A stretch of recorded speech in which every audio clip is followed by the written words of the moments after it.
Magandang araw sa inyo mga ka-auto. So sa video ito, ibabahagi ko naman sa inyo itong ating ginagawa dito sa ating kotse Lancer Pisapy. So yung ginagawa natin, ayan, yung kanyang window mechanism, sinusubukan natin ayusin kasi hindi siya maibaba. So medyo mahirap kasi pagka hindi din na ibababa yung likod. Pagka nagkakataong hindi tayo naka-aircon, sobrang init. Yan, minsan kasi may sakay tayo na ayaw na nag-aircon kasi nababahuan, naliliyo. So ang ginagawa natin, hindi natin may baba yung nasa likod, yung nasa harap lang. Kaya kailangan nating ayusin. So ngayon, bumili tayo ng cable wire. Ito sa brake. So ito yung sira dito sa ating window mechanism. Kasi putol siya. So yung kabila, binaklas na rin natin kasi hindi natin alam kung paano yung pattern nito. So sinundan natin. Tsaka wala tayong ganitong isa. Ito kompleto. So kukuhanin na lang natin. Tapos yung isa, i-fix na lang natin para kahit yung isa man lang ay may baba. So papaganyan yung pwesto niya. Yan. So yung kulay gray, sa taas pala ito. Dito siya nakalagay sa taas. Yan. Tapos yung kulay black ang sa baba. So kukuhanin ko itong kulay puting pinaka humahawak dito sa ating cable. So ayan, bubuin lang natin. Subukan natin ayusin. Tara, simulan na natin.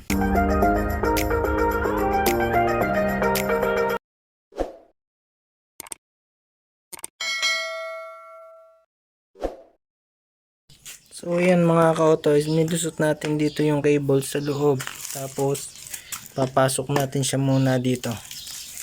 Pasensya na kayo at medyo mahirap mag-video gamit ang isang kamay kaya hindi ko makipakita ng maayos.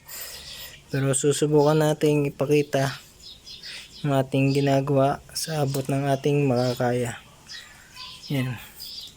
So pagka nilusot natin na dito, i-roll natin siya dito. Yan, naka-roll. Gumabot na yung dulo. Yan. Yan.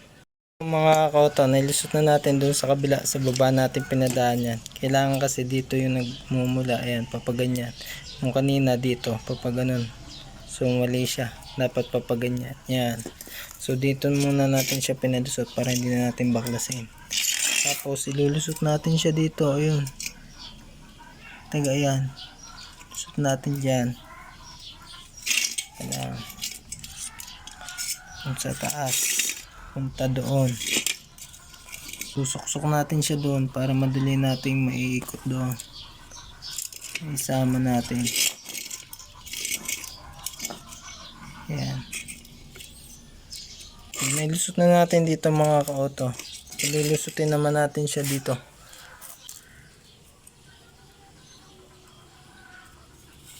Yan, dyan. Tapos yung kabilang dulo ilalagay natin dito sa lock niya. Ayun, doon. So lalagyan natin to ng lock. Yan, dyan natin susuksok. Puputulan din natin yung tamang nakalagay siya dito sa saktuhan. Gawin ko lang muna.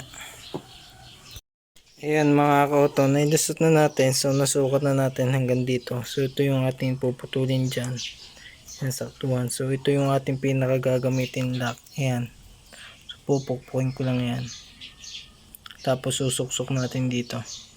Ayan mga ka-auto, nalagyan na natin ng ating clip. Yung ating pang-ipit. Ayan, nakasabit na siya dun sa gitna. Ayun. Yan. Tapos ito, pinaluwagan natin, kinuyumpit natin para may pasok natin. So ngayon, uunatin ko lang to. Pero ayos na to. So testing natin, ayan. So umiikot na siya. Bumababa na.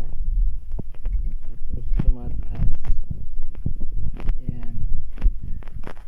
So ano ko lang to. Akin lang tutuwidin to tapos ikakabit na natin. Ito mga ka-auto, ilalagay na natin. Nilagyan din natin ng grasa. Ayan. So ngayon ilalagay na natin yung ating ginawa. Ayan dyan.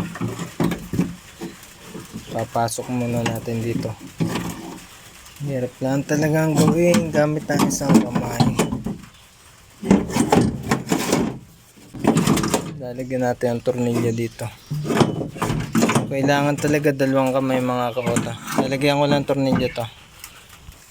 Ayan mga ka-auto, nilagay na natin yung ating tornilyo dyan. Ayan, 3. Tapos ito naman nandito. Tsaka doon sa isa sa baba. Ayan.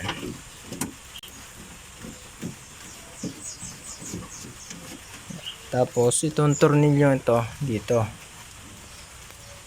Tsaka doon sa kabila. Yan, tsaka doon sa kabila. Lalagyan ko lang. Ayan mga ka-auto, nahigpitan na natin. So testing natin kung bababa na yung ating bintana. Ayan. Yung bumababa na. Ayos, bumababa na. Tumataas na. Ayan na. Ayos na. So ganun lang magpalit ng ating window cable manual. Ito sa ating sasakyan Mitsubishi Lancer Pisapay.